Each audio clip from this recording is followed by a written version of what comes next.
Aku ora gigrek, aku ora wedi karo Werkudara. Sampeyan wani perang tenan karo Werkudara. Wani ya mung banget. Yen pancen wani kerjasama kalih Mbilung. Kerjasama piye? Sampeyan mang perang kalih Werkudara, kula tak tata-tata gawe bandosa nggih ngusung mayit sampeyan. Lambene lho saestu niku. Sampeyan nantang karo Werkudara ubur-ubur ikan lele, modar le.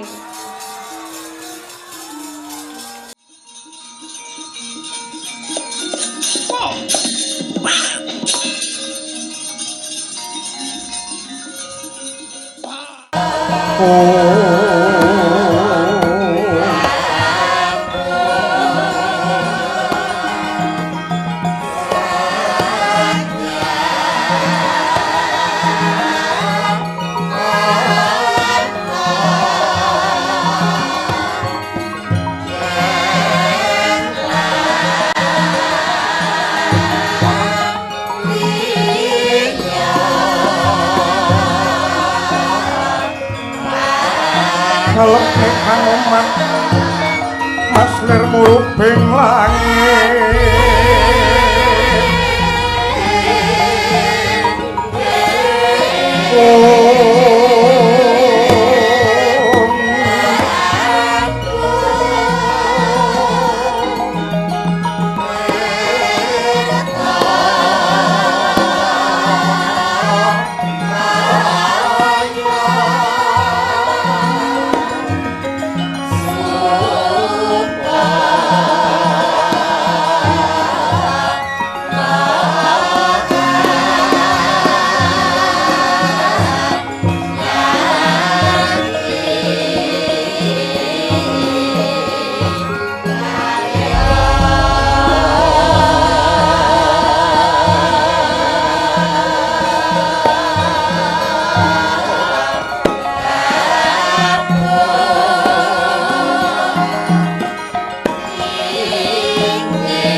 Sritinon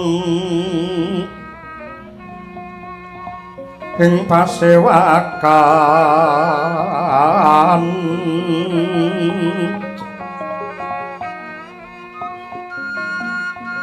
busana maneka warna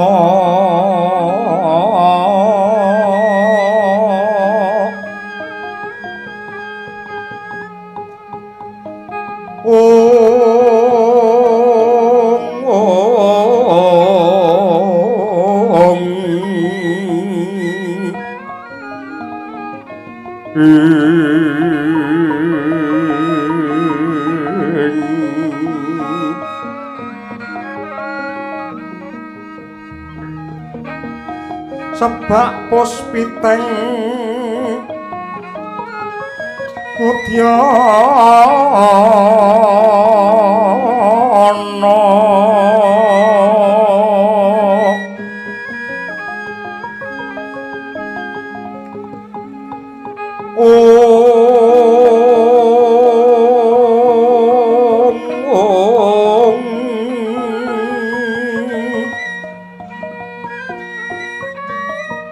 miang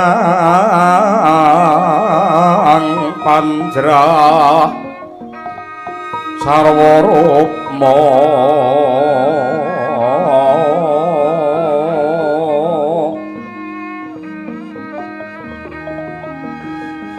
renggeng manik mawa ratna tresno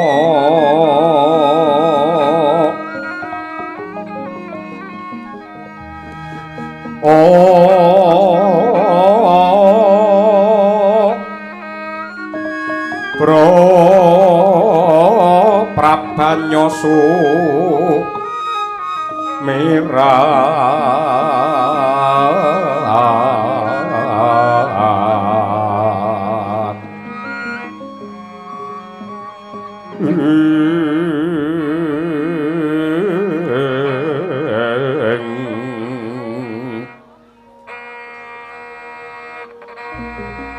kenyaring tejo liweran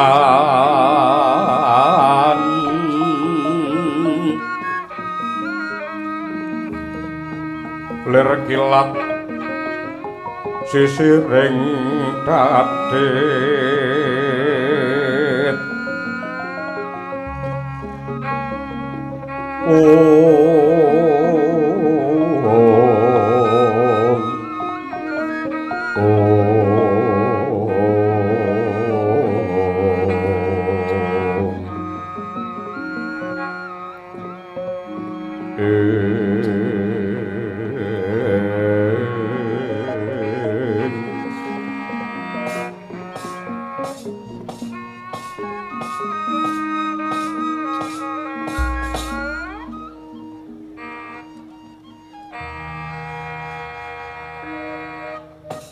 Iwang suksma dililuwih muga paring pepayung pring kayuwananing ingsun satemah mbabar pepadanganing jagat ngamarta kawula nuwun sewu Kaka Prabu Ndarawati sarawuh paduka kula ingkang ngrayi minangka sulihipun para kadang Pandhawa ngaturaken pambagi panakrami mawan tuwantu kunjuk wonten ngarsa paduka njeng Kaka Prabu Ndarawati malah ya jagat ya dewa ya bathara inggih Yayi sanget anggen kula nampi dening ngantos semanten pakurmatan ingkang paduka paringaken dumateng ingkang raka ing Dwaraka mboten langkung salam taklimipun ingkang raka kunjuk wonten ngarsa paduka Yayi Puntadewa kawula nuwun inggih Kaka Prabu Gurawalan anggen kula mundhi tinampi tangan kula kalih mugi andadosaken jimating gesang kula Kaka Prabu Mandura sarawuh paduka kula ngaturaken pasegahan panakrami kunjuk. Waladalah inggih Yayi. Sanget panampi kula dening ngantos semanten Sih Kadarman saha pakurmatan ingkang paduka paringaken dumateng ingkang Raka ing Mandura. Dasaripun wilujeng niskala niring sambi kula anggen kula sowan salam taklimipun ingkang Raka Mandura kunjuk wonten ngarsanipun kula mundi mugi andadosaken jimat ora keri panjenengamu Kyai Semar Badranaya mara gagi diprayogakne anggenmu pinarak lenggan mbegegek ugek sadulita lae ngaturaken panuwun sinuwun Prabu Puntadewa dening mekaten anggen ndika paring pakurmatan dumateng dapure kula mun Panakawan Semar mboten langkung salam taklim kula kunjuk wonten ngarsa paduka sinuwun ya Kyai Nayantaka ndak tampa tiba sepadha-padha ora liwat diprayogakake anggene pinarak matur nuwun pangraos boten kirang sekeca anggen kula ngabiyantara kawula nuwun sewu Kaka Prabu Ndarawati, Kaka Prabu Mandura lan panjenengamu Kyai Semar Badranaya awit pangestu paduka lan ugi sinurung cancut gumergutipun para kadang Pandhawa ingkang nalika semanten mbabati Wanamarta satemah pikantuk sih kanugrahaning Gusti ingkang awujud negari kencana ingkang endahipun kados mekaten nenggih negari Ngamarta utawi negari Indraprastha ingkang tetela kagunganipun pukulun Bathara Indra lan salajengipun awit saking pangestunipun para sepuh sarta sinurung manunggaling tekad saking para kadang miwah para kawula satemah anetepaken kula pun Puntadewa mangka dados ratu wonten negari Indraprastha mriki. Nanging nuwun sewu, saksampunipun kula ngenyam kawibawan jumeneng mangka dados ratu, jebul boten jumbuh kalian pengangen-angen, boten cocok kalian panggonta. Karana menggaing kula dados ratu menika awrat sanget tanggal jawabipun tumrap kamulyan sarta kawibawanipun negara lan ugi para kawula Kaka Prabu. Baladala. Inggih kasinggihan dados dawuh Paduka Yayi Puntadewa menika saestu leres. Langkung-langkung nuwun sewu. Langkung-langkung ing jaman sakmangke menawi pimpinan menika tumindake apik dianggep golek pangalembana, ning yen tumindake lepat utawa tumindake kleru kabeh wong sak negara mesti padha maido. Mila dados ratu mesti sarwa ewuh pekewuh anggenipun anetepaken dumateng tumindak lan pakarti. Karana saperangan tiyang ing jaman samangke mboten gagas perkara bener luput lan apik elek, ning mung bab seneng karo ora seneng. Mung bab seneng karo ora seneng, yen pancen seneng ling ngalembana prasasat kaya sundul langit, ning yen mboten seneng mbok apika kaya apa mesti tetep elek. Yen wis ana tembung pokoke niku sing marai judeg, niku sing marai bingung. Pokoke aku seneng iki, liyane iki aku ora seneng. Anggere enten tembung pokoke ngoten niku wis kabeh mesti kalah niku mangke. Niku saestu. Ah. Nuwun sewu kula Semar tak nderek sumelawatur. Pancen menika leres dawuhipun para bendara kuling nembe kemawon kababar. Pancen jaman niki jaman sing angel.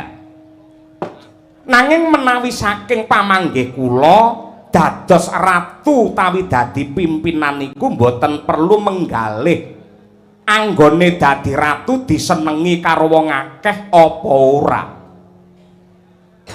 Entuk pangalembana apa malah dipaido niku mboten baku, ning ratu kudu tansah ngandelaken raos ingkang ikhlas lan sabar nampi dumateng kanyatan ingkang baken lambarane tetep tekad ingkang suci, sepi pamrih, rame ing gawe. Kanthi sakuwate tenaga lan sagaduke pikiran tansah nandur kebecikan ingkang piguna tumrape bebrayan tanpa gagas pangalembana apa panyedha, ning sedaya mung dipasrahke dumateng wasisane Hyang Agung, merga ya mung pangeran sing menang biji lan ngoleh-ngolehi dumateng tumindake menungsa. Yen pakem kula tek ngoten to sinuwun. Hanjrah ingkang puspita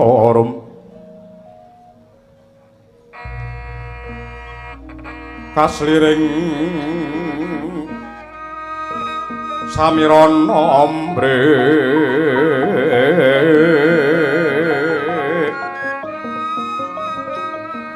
kemari pahlo cinawi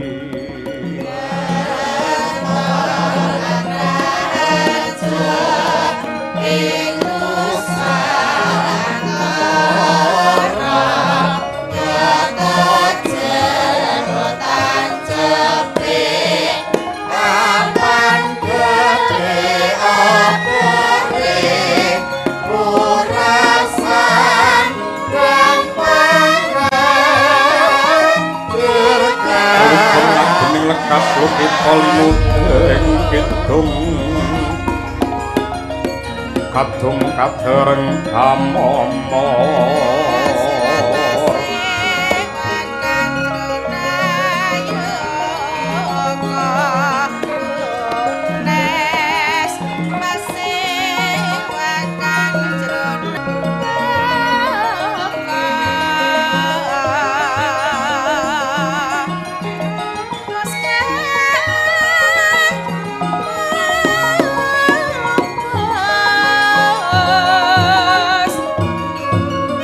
mangun manah rahayu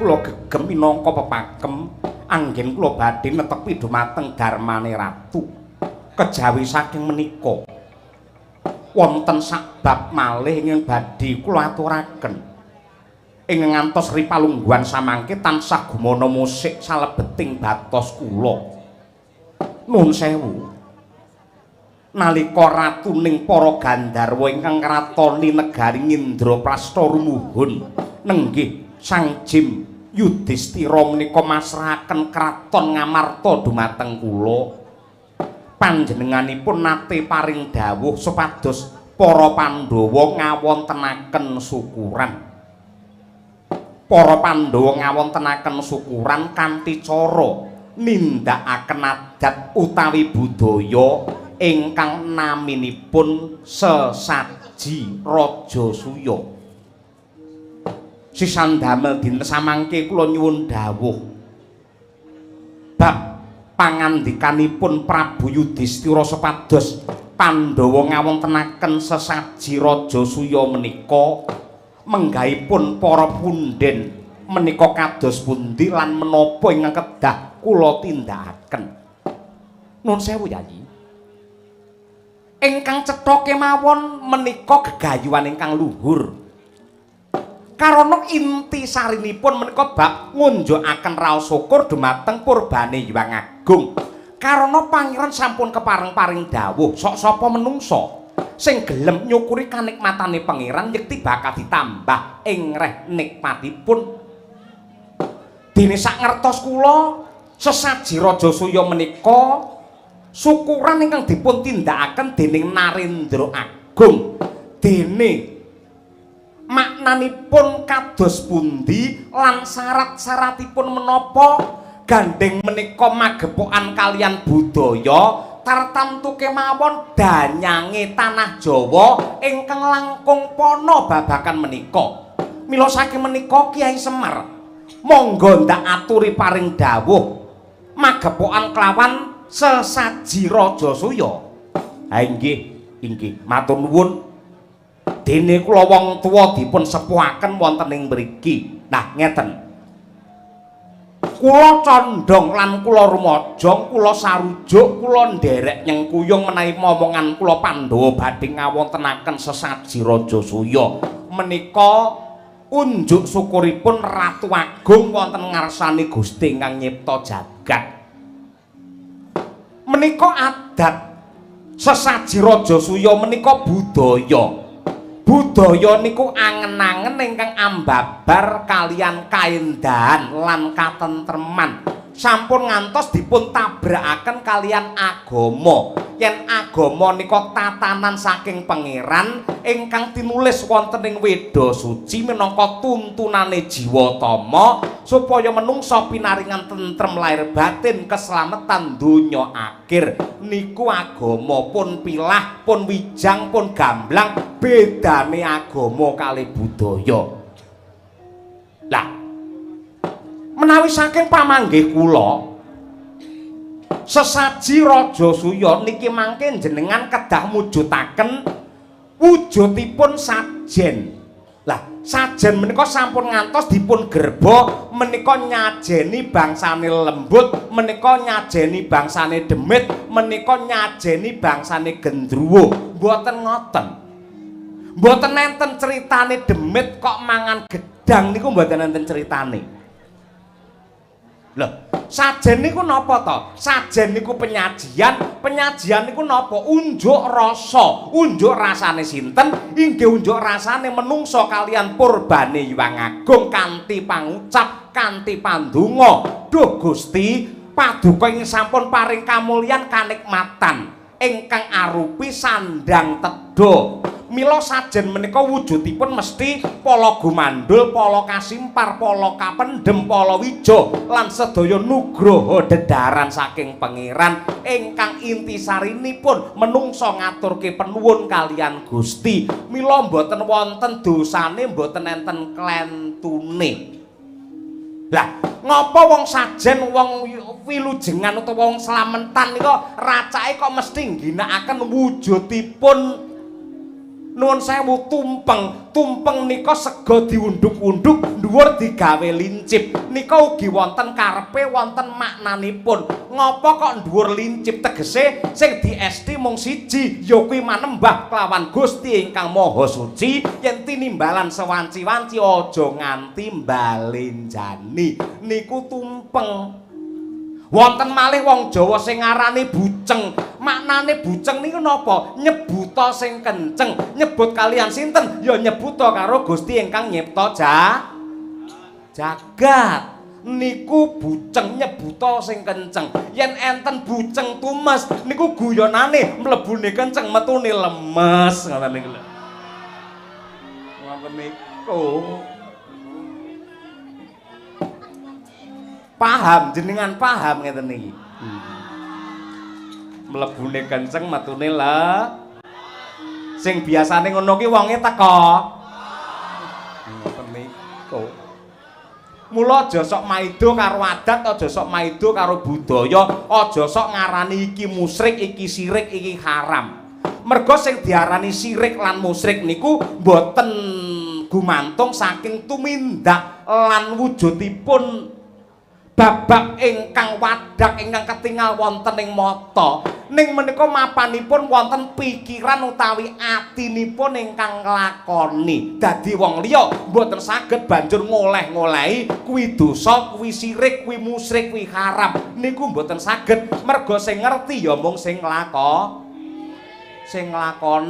Sok-sok ana sing ngarani nuwun sewu. Aja nggelar budaya niku ora nek gandenge karo agama, ora dituntunake karo kitab suci. Ning nuwun sewu kok iso ngarani ngoten niku dasare napa kudu cetok.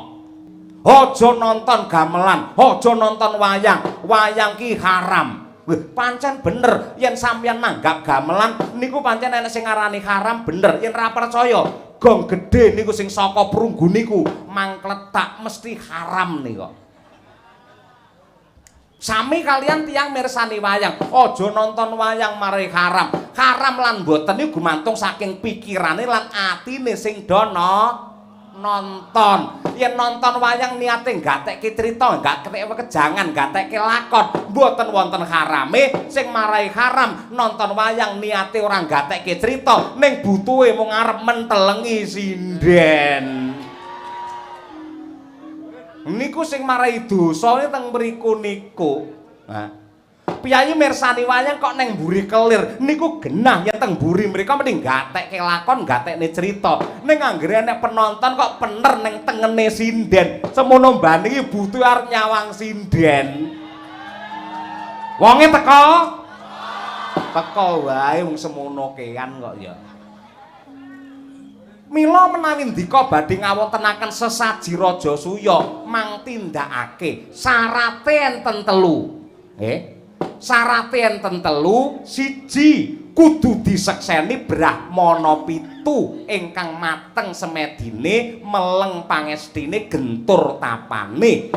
Brahmana pitu kala wau kasuwun ngucapaken kidung suci lan mantra rahayu. Niku syarat sepisan. Syarat ingkang angka kalih kedah dipun pangestoni Ratu satus negara ingkang lega lila nyengkuyung Pandhawa anggenipun syukuran.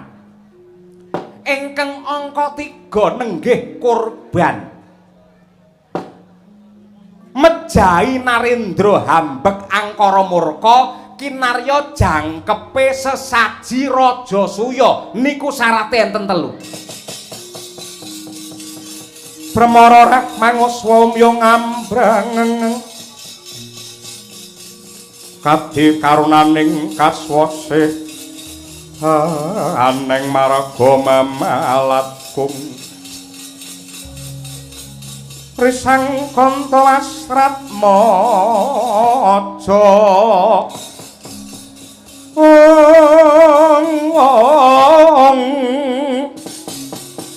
leng-leng lalu hangulati surya mangrang sang wayah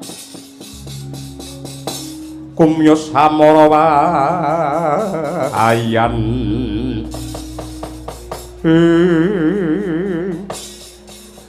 jagat Dewa Bathara jagat mangestungkara Kyai Semar Badranaya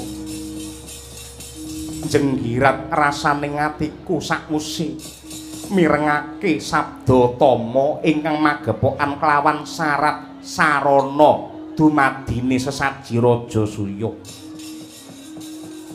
perkara syarat ingkang angka 1 dipangestoni Brahmana 7 aku banget condong angka 2 disekseni kelawan Narendra 100 negara aku banget rumajeng nanging syarat ingkang angka 3 kudu ngorbanake Narendra ingkang hambek angkara murka dipateni kinarya jangkepe sesaji kuwi cengkak saka batine Puntadewa Kakang Semar aku moh ngrasake kamukten kawibawan lan kamulyan nganggo ancik-ancik bangkene wong liya Kakang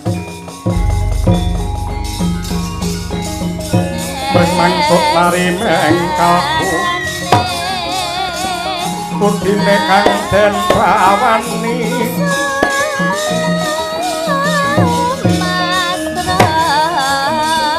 menganing Sukarela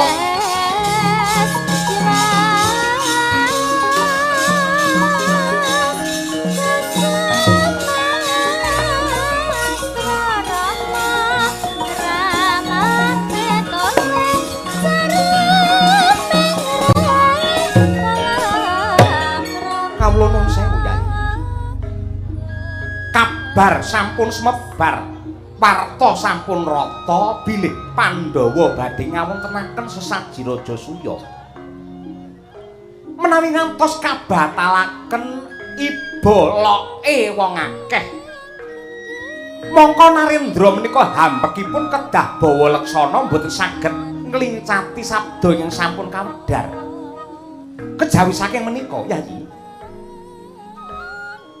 merjaya utawi mejahi dumateng Narendra hambek angkara murka menggawe Kresna menika mboten dosa. Karana nadyanta mejahi Narendra setunggal niki mangke badhe mulyakaken dumateng tiyang kathah.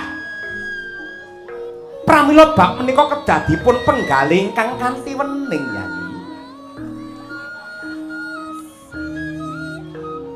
Barep kakangku kepeksa aku Werkudara sumelatur yen saka pitungku bab syarat sesaji kudu ngorbanake ratu hambek angkara murka kudu diwujudi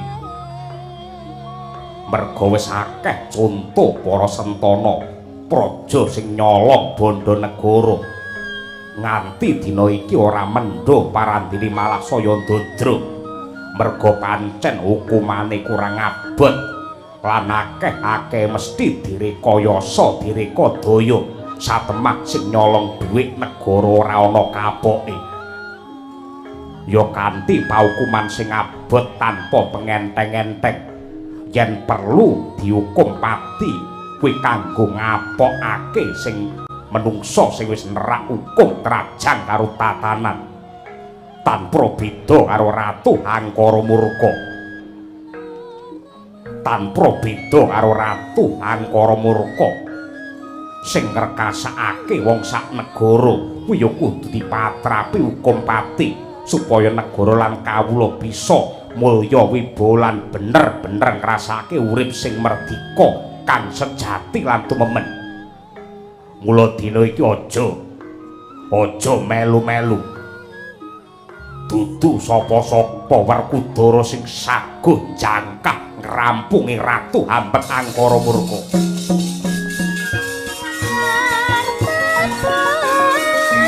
Monggo dipun penggalih, dipun rembak kanthi sae. Kula kinten sampun cekap atur kula daya-daya Semar nyuwun pamit sinuwun. Nderekake lujeng ngaturke panuwun Kyai Semar. Nggih.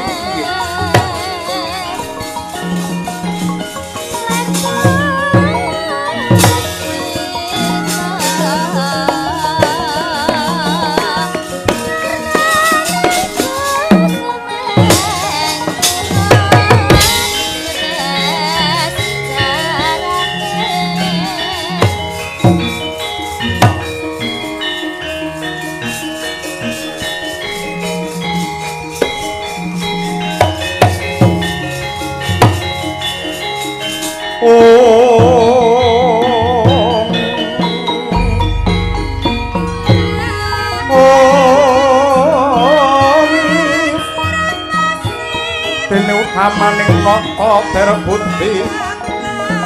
terbukti palaksana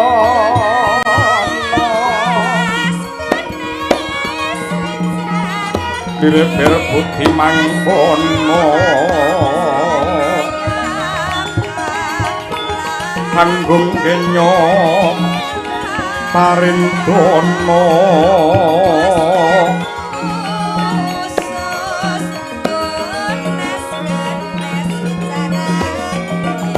Lolek bawa ing iya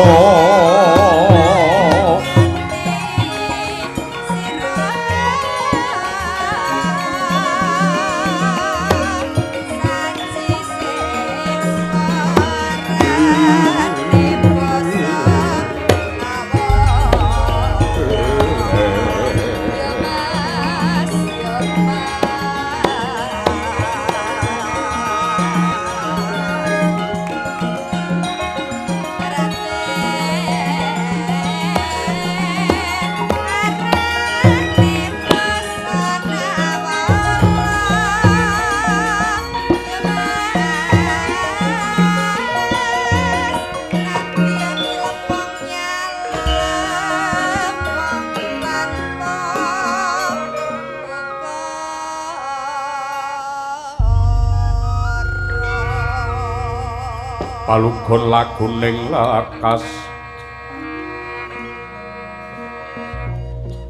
lukita linuding idung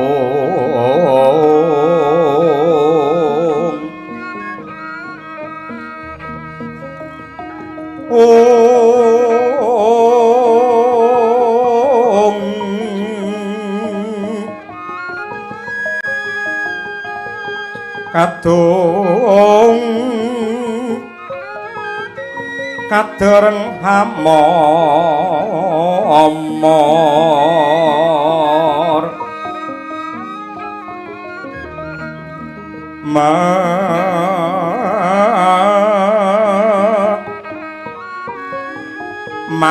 mangun manah rahayu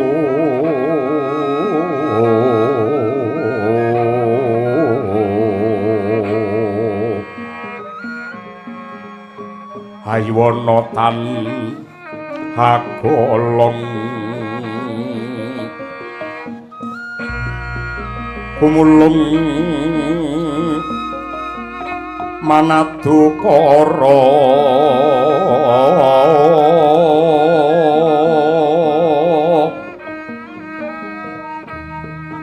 karenanira mangapus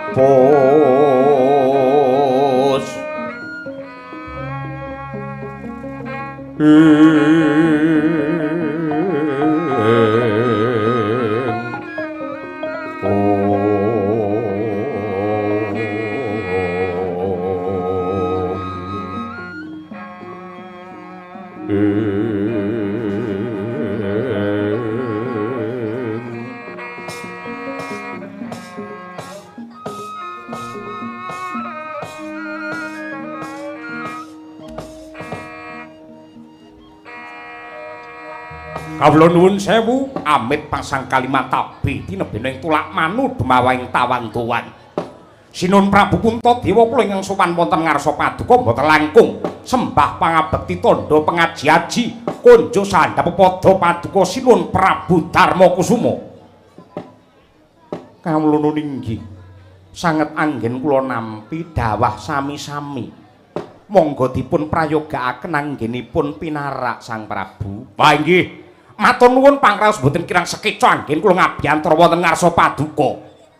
Nyuwun pangapunten.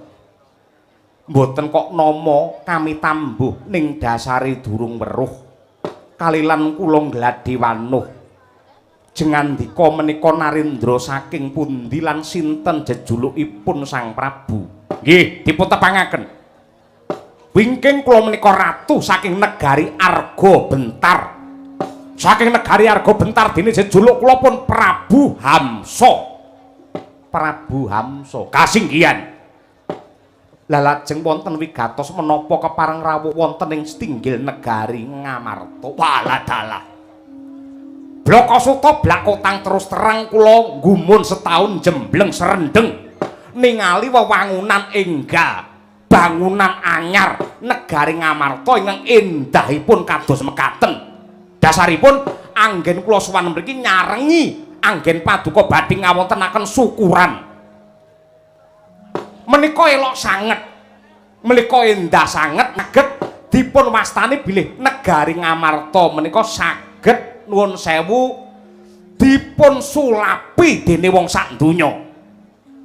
Amargi wewangunan ingkang asri, kahanan ingkang endah kados mekaten, dasaripun salebetipun syukuran.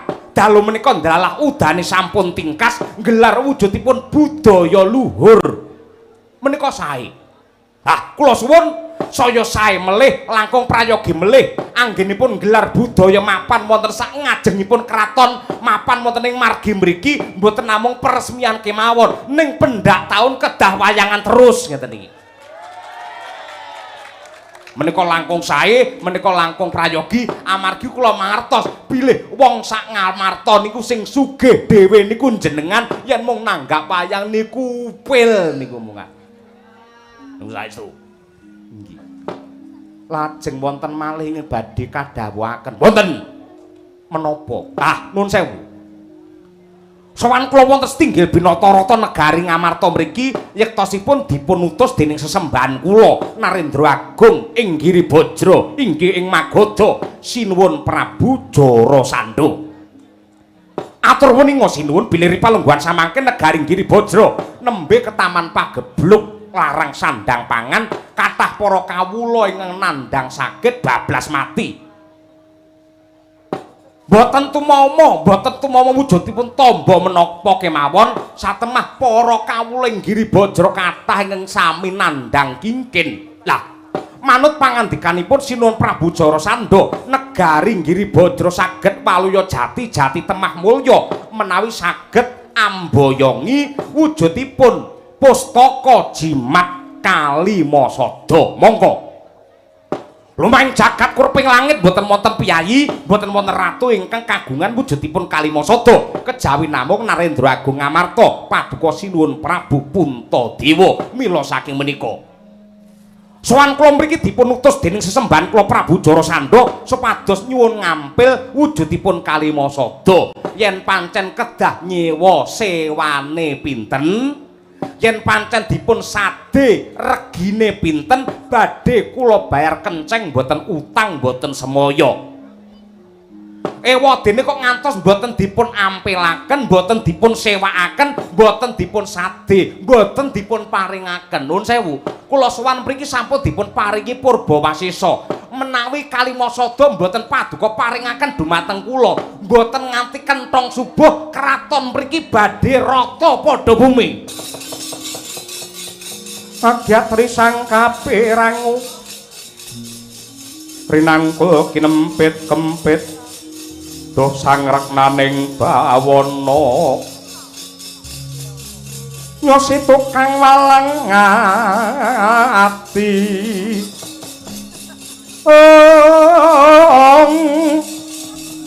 ya si tukang walang ati ya si tukang ngenesing tias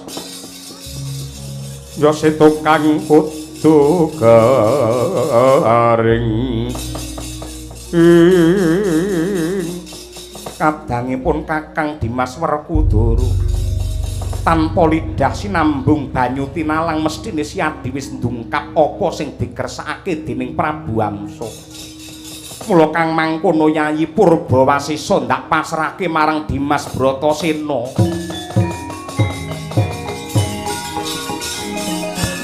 Mangandur laguning angin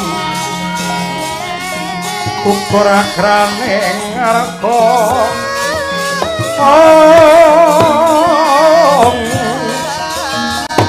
Kura kurnita rek kiri-kiri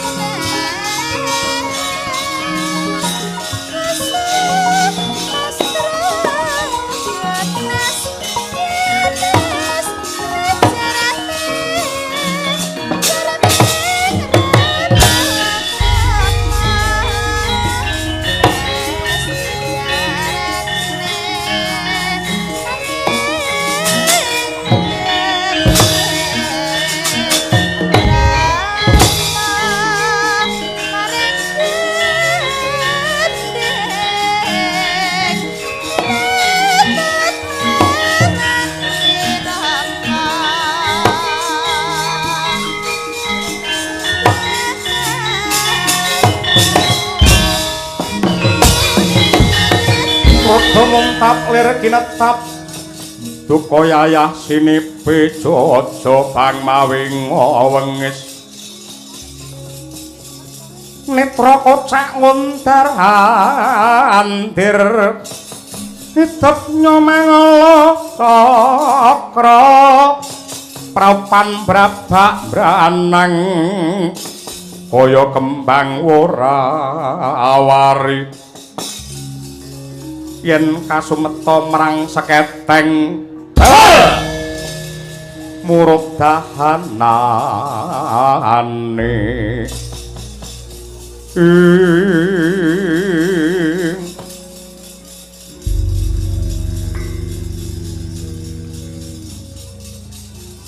Prabu Amsa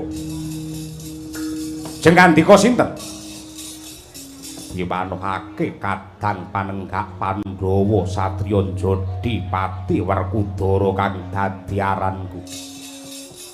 Wonten wigatos menapa Raden? Apa bener kepara nyata tekamu rene bakale nuku anane jimat Jamus Kalimasada? Yen pancen dipun sadhe badhe kula bayar kenceng.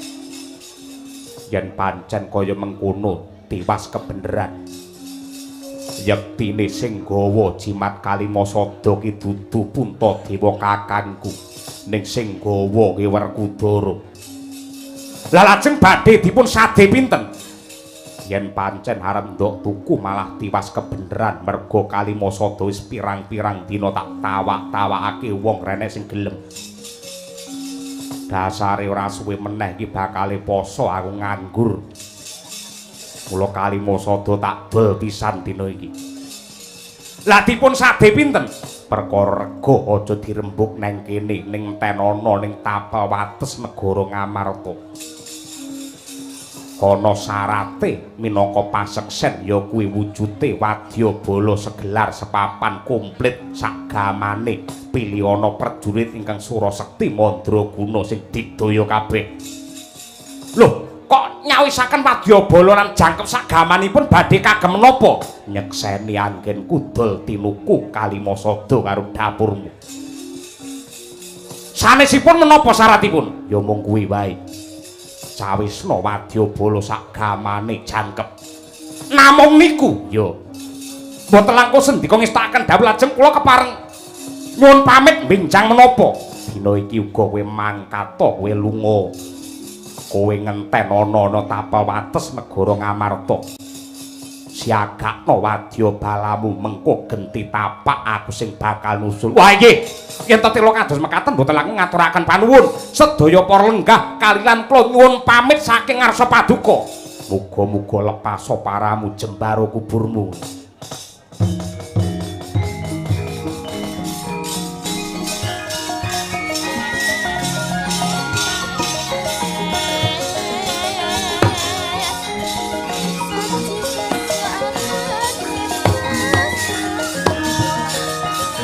Mangkat anggro-rosa tumbar lindu katara bumi ngunjing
lewar ngawur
gegayuhan ingkang luhur tartamtu jawata badhe paring colok pepadang.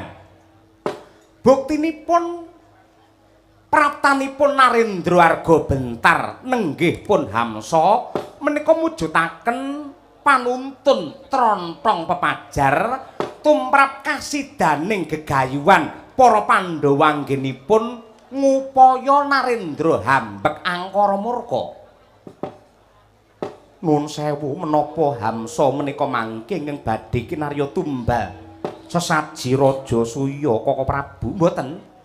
Nanging ingkang ngutus dhumateng Hamsa Narendra Giribajra pun Prabu Jarasandha. Kosik Yayi, kok ndok anggap lamun to Prabu Jarasandha ki Narendra hambek angkara murka kuwi nganggo dasar apa? Kaka Prabu. Prabu Jarasandha menika ngawontenaken sesaji Raja Ludra.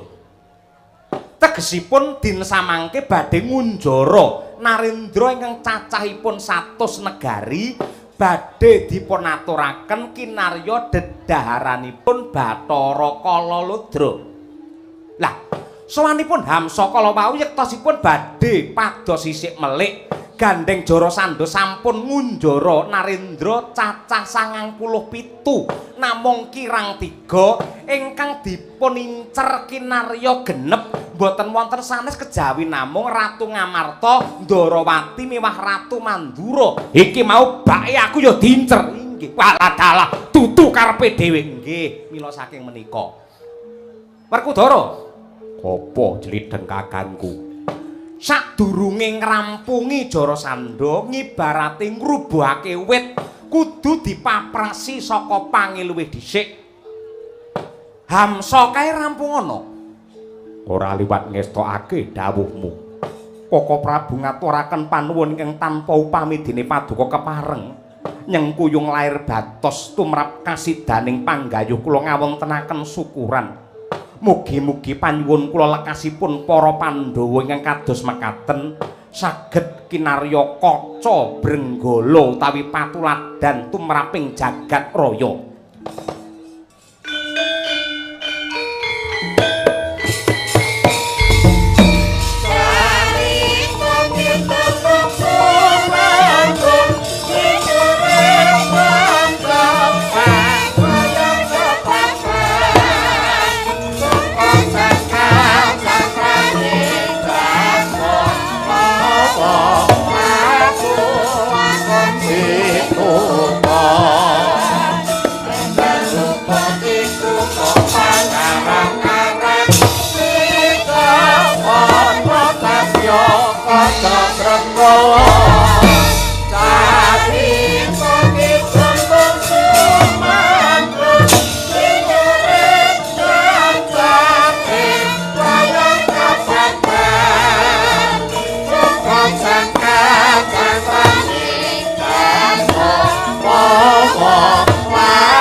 Grapala kang tumingal acampo samya medali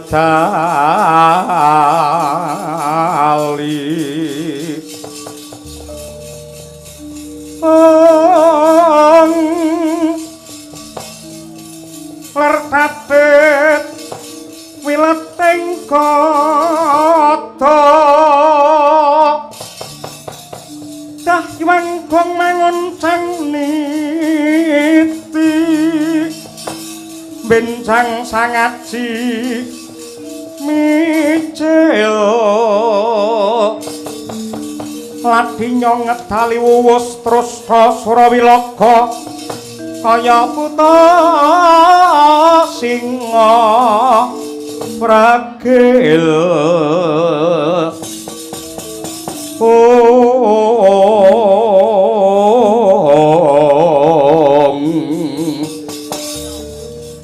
kaya buta singa pragil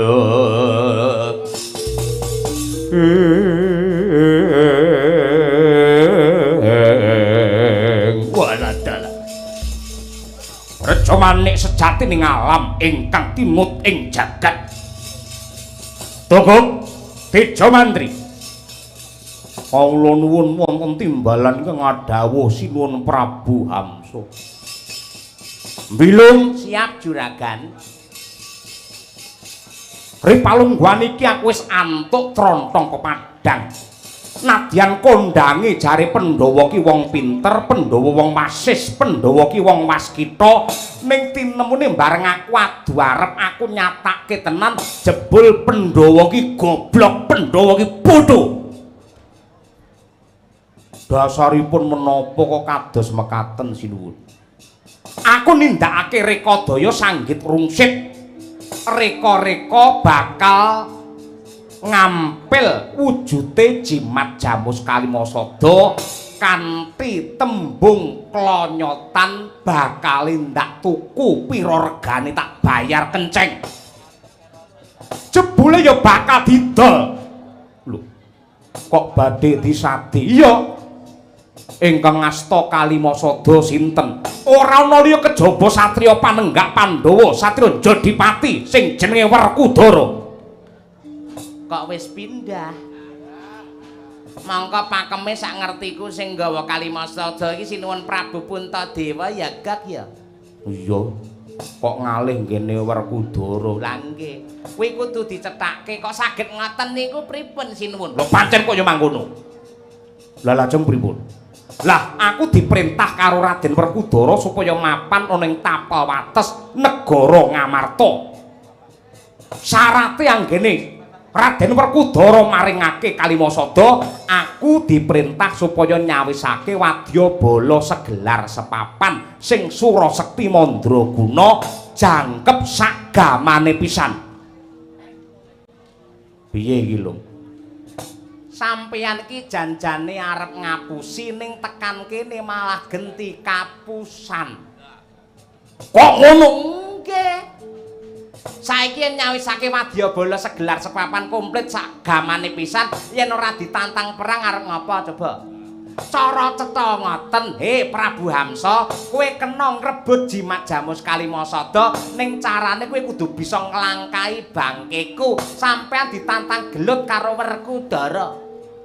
Mau ora nantang ngono, kandha utawa omongane ora ngono kuwi. Merga mriki niki nggene wong alus. Apa-apa mesti ngangge semu ora kondur gradakan kaya sampeyan ngoten niku. Sampeyan dijak gelut ditantang perang ning sampeyan ora krasa. Lah niki sing bodho Pandhawa napa sampeyan mang oleh-olehi dhewe ngoten niku. Yen pancen Werkudara nantang perkara karo aku ya ora wedi, aku ora gigrek. Yen pancen wani ya kudu dipikir sing dawa. Bunci sampeyan arep perang karo Werkudara niku napa? Werkudara niku kadigdayane sampun kondang mbrebeki jagat. Lah ya ngono ta Kang Tagak? Yo bener. Nun sewu. Aja kok lamake menungsa dewa kemawon iring kalian kaprawirane Werkudara. Duwe pusaka loro, pusaka Kodrat karo pusaka Wiradat. Kodrat wujudipun kuku Pancanaka. Kuku niku dawane mung setengah kilan. Ning lamun to nggih perang niku modot saya dawa, saya atos kukunipun. Yen mungsuh ora waspada ora prayitna tibane kuku Pancanaka mesti ngletak klebu sampeyan. yen pusaka wiradat wujute gada rujak polo. gedene sepira? Yen diukur ra kena ning mang bayangke yen rujak polo niku didekne ning tengah sawah niku iso nggih ngiyupi sawah 3 hektar niku. Pun yen semonten mang gagas mang pikir piyambak gedene sepira? Aku ora gigrek, aku ora wedi karo Werkudara. Sampeyan wani perang tenan karo Werkudara. Wani ya mung banget. Yen pancen wani kerjasama kalih Bilung. Kerjasama piye? Sampeyan mang perang kalih Werkudara, kula tak tata-tata gawe bandosa nggih ngusung mayit sampeyan. Lambene Lho saestu niku. Sampeyan nantang karo Werkudara, ubur-ubur ikan lele, modar le. malah ngendon-ngendoni. Mboten kok ngendon-ngendoni. Saestu niku sampeyan niku mangke. Jane bener ingkang dados aturipun tikus Bilung niki. Mila saking menika kedah dipun penggalih kanthi wening pinalawan 24 rinantya medhot. Togok lawan Bilung kowe matura marang adikku Yayi Prabu Dimbaka. Lamun tok kapengkok ing Pancabaya aku gedhe-gedhene nganti mati yen dilangkai dening Yayi Dimbaka aku bisa urip meneh. Syagakna Pramadya bala Maisakurta tak serange negara Ngamarta.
Maju dong.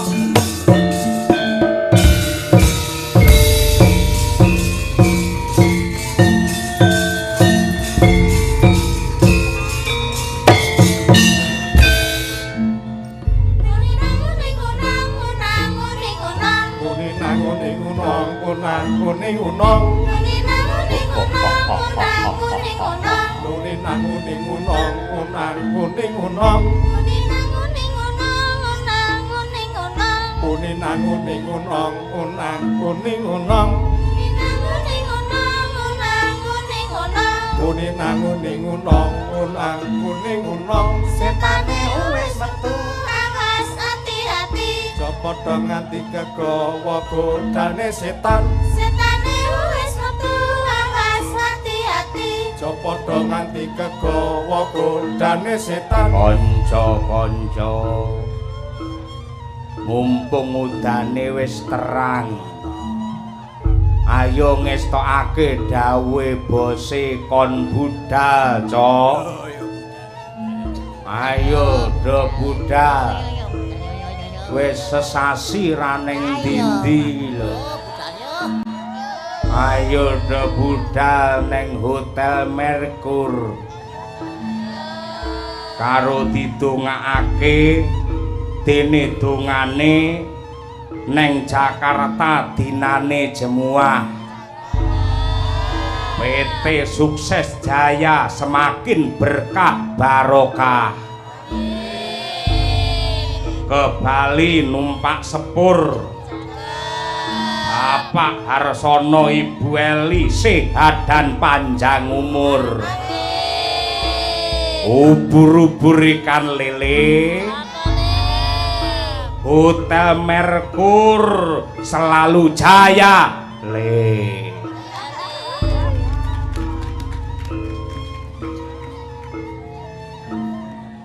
Anak rantan nggawa cengkeh, muga-muga sing nonton rezekine akeh.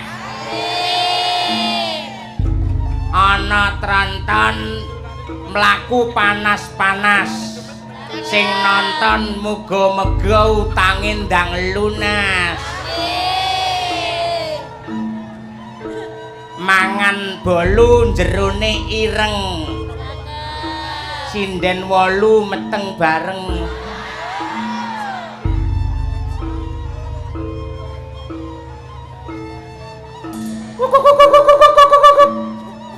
Ayo budal ya, ayo budal ngestakake dawuh to. Saanane peri wedok guyu kabeh 1 2 3.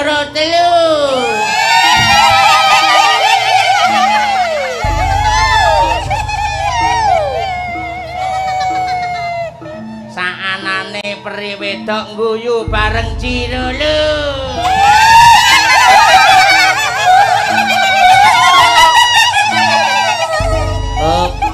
Saiki sing guyu mung siji peri sing cedhek karo dalange. Cirulu.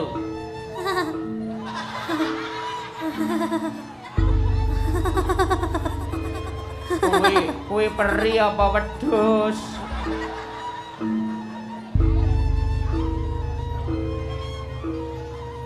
Pang dundung pang. Pang dundung pang. Pang dundung pang. Pang dundung pang. Dundung pang.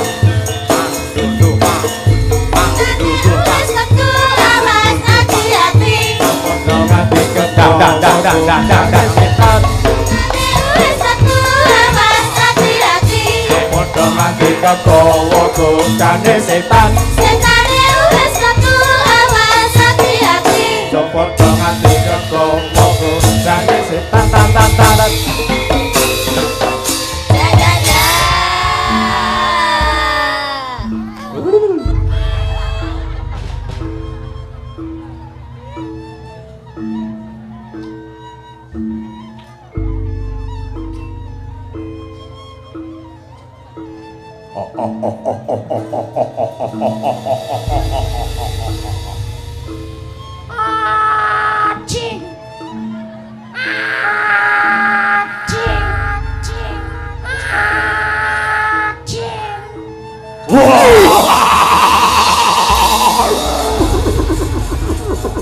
Ayo para penonton, lehmu nonton wayang kok nganti bar tak dongake tambah akeh rezekimu. Ning bar limbukan rik mule tak dongakne ndang rabi neh bojomu.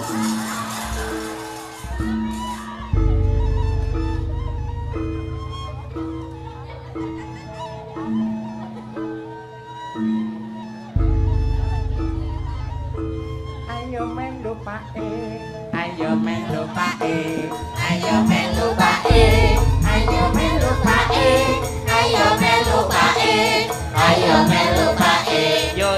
Yo. Pak. Bapak. Apa? Aku elu, Pak. Melu neng endi? Cah cilik urung sunat aneh-aneh ora. Pokoke elu ndelok ayang. Delok wayang neng endi? Neng ngarepe Hotel Merkur. Ngopo kok apal karo hotel? Apal mergo kowe senengamu ya check-in karo wong wedok liya ning hotel. Lambimu do aneh-aneh ngono kuwi ora tau aku. Ning hotel ora tau aku, biasane golek ngirit ning kos-kosan. Kucluk ora. Dalam rangka apa? Hah? Dalam rangka apa? Tasakuran utawa peresmian grand opening Hotel Merkur. Sisan gawe ya kuwi syukuran pelantikan Bapak Wali Kota Madiun Bapak Maidi sehingga Madiun semakin mendunia. Cocok kuwi. Cocok. Ora cocok. Lho ora cocok. Kudune hajate dhewe-dhewe. Merkur nanggak wayang dhewe, Pak Maidi ya wayangan dhewe. Setuju? Setuju? Setuju wae karo ndelok ae. Ayo melu Pake, ayo melu Pake, ayo melu Pake, ayo melu Pake. Ya.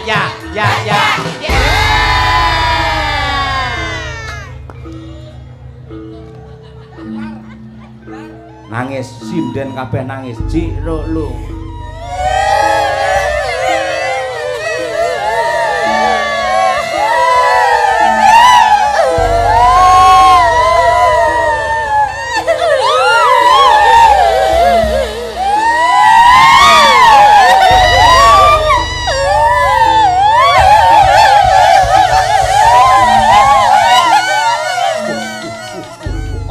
Apa-apaan itu? Kalau disuruh nangis kok pasti semangat. Karena sinden-sinden tahu setelah ini adalah puasa, semua sinden gak ada yang tanggapan alias merongos bersama.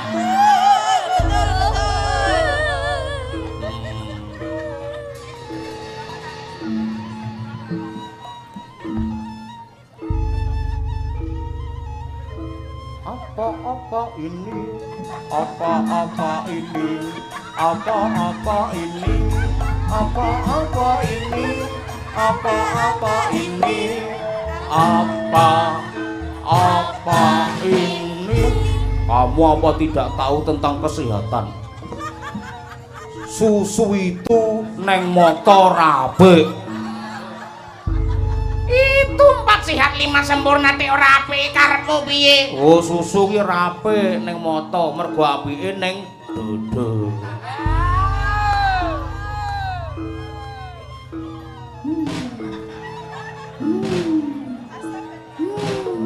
Cici aku.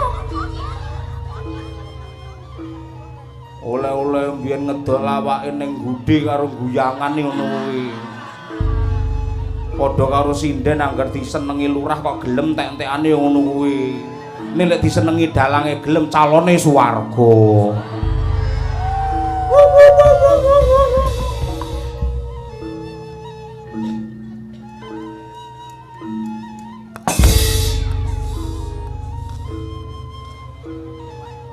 Anana paje apa dikit nah apa dia apa dikit-kitku apa ciko apa Tikut kut kut apa teye nenduk anak teye apa titete na apa tia apa titeteku apa tito apa tikut kut kut apa teye. saiki jajal karo ngadeg gerakmu ngono ki piye. Aku penasaran, aku ro ning TikTok tok ora trimo aku. Ben gerak apa ce ya? Yo kan dilo ya kan, sing seneng ora penonton, bapakmu hiburane ya kuwi ngono.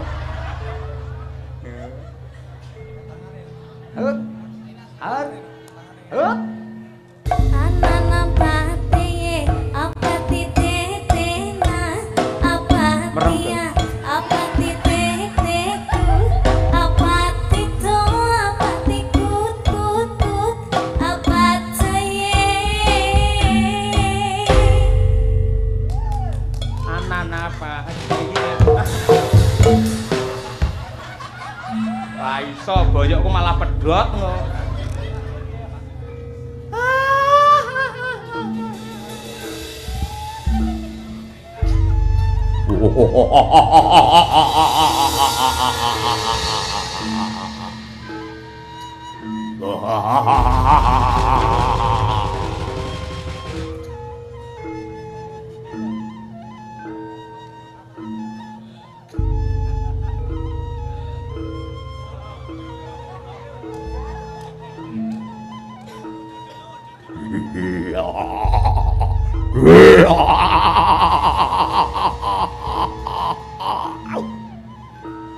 Beli buah harus yang halal. Alhamdulillah, wayangan malam ini tidak batal.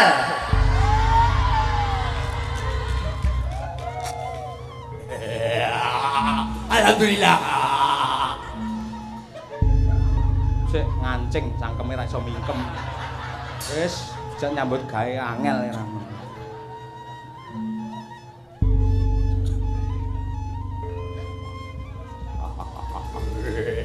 Mancing nih jangkrik.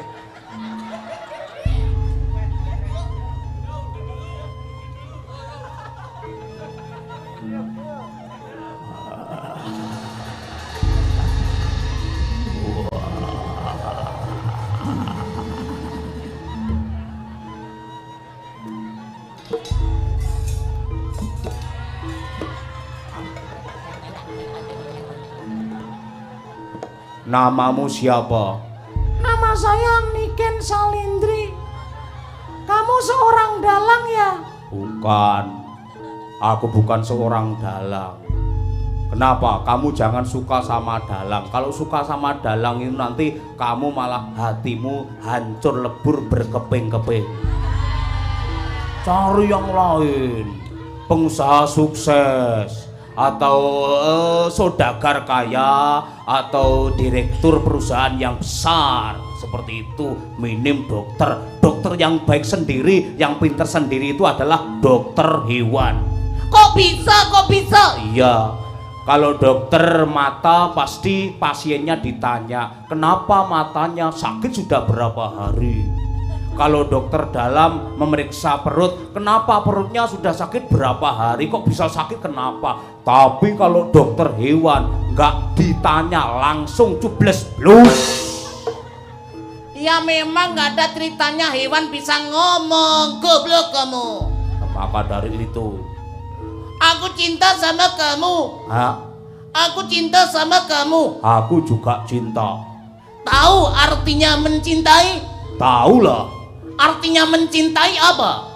Mencintai adalah tidak hanya kita tidak mensakiti orang yang kita cintai, namun bagaimana keikhlasan hati kita menerima rasa sakit yang diberikan oleh orang yang kita cintai. Kamu pintar sekali.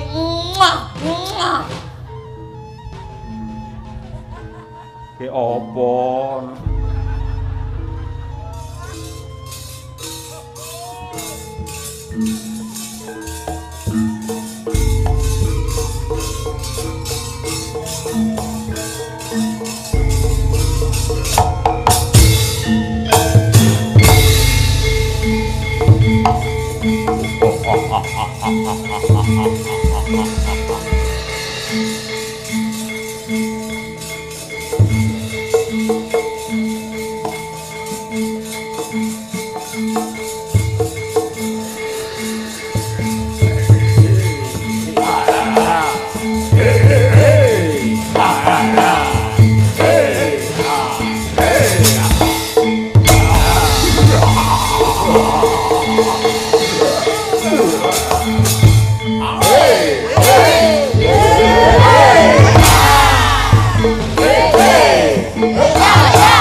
Mas